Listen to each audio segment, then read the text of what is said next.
We know very little about the drones in Ghost Recon Wildlands, and TwitchCon told us just a little bit more. Let's talk about them.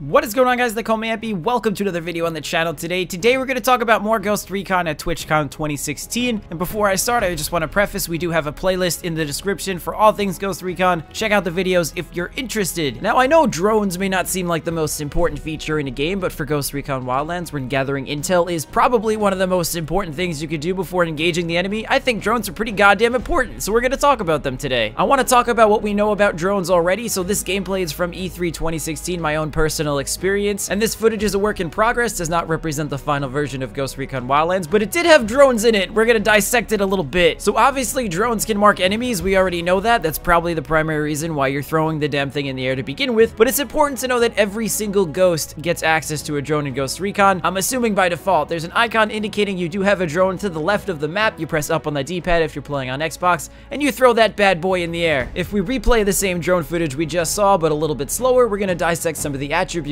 On the right side, it tells you your specific location in the game world, it tells you how fast your drone is actually moving, and it also tells you your altitude. So those are three different levels of information that I'm assuming you could use to your advantage, or at least I'm hoping that these stats are going to serve some type of purpose. Off the top of my head, I know there's bullet drop in this game, maybe the altitude of the drone could mark somebody, you could adjust your scope and take the shot, things like that, but I'm assuming, and I hope, fingers crossed, that it's a little bit more in-depth than that. When your center reticle is not on a target, it'll constantly scan looking for said target, and upon seeing one, it will mark with a red icon above their head. I'm assuming the center icon below the reticle itself is actually the distance you're traveling with your drone away from your ghost, which is also going to tell you how much range you have left on the drone to drive, which is indicated by the off-center right icon. So I'm curious to see what would happen if you actually drove the damn thing out of range. Would it crash? Would it fold itself back up? Would you just lose signal? I'm not sure. You also have to keep into account the battery life of the drone itself. For all intents and purposes of this demo, we were given unlimited drone battery usage, so that was fucking awesome. Thank God for that. Now, to be honest with you guys, prior to seeing the live stream about Ghost Recon at TwitchCon, I thought these 6 base statistics were as far as they were going to take drones. I didn't think they were going to have really any more depth to them, but boy was I wrong, dudes. Have a listen to this one, announced live at TwitchCon. The thermal is an upgrade on the drone. We've got lots of different upgrades, things like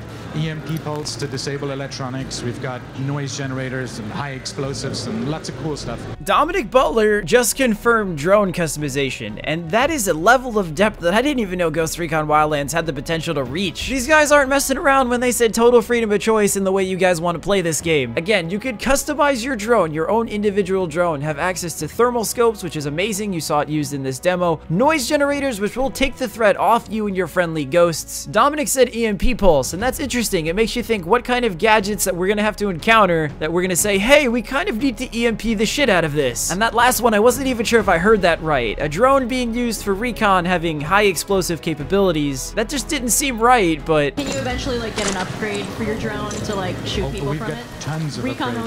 only? No, you can, there's a lot, it's primarily a recon tool, but we do have offensive options for you as well, don't worry about it.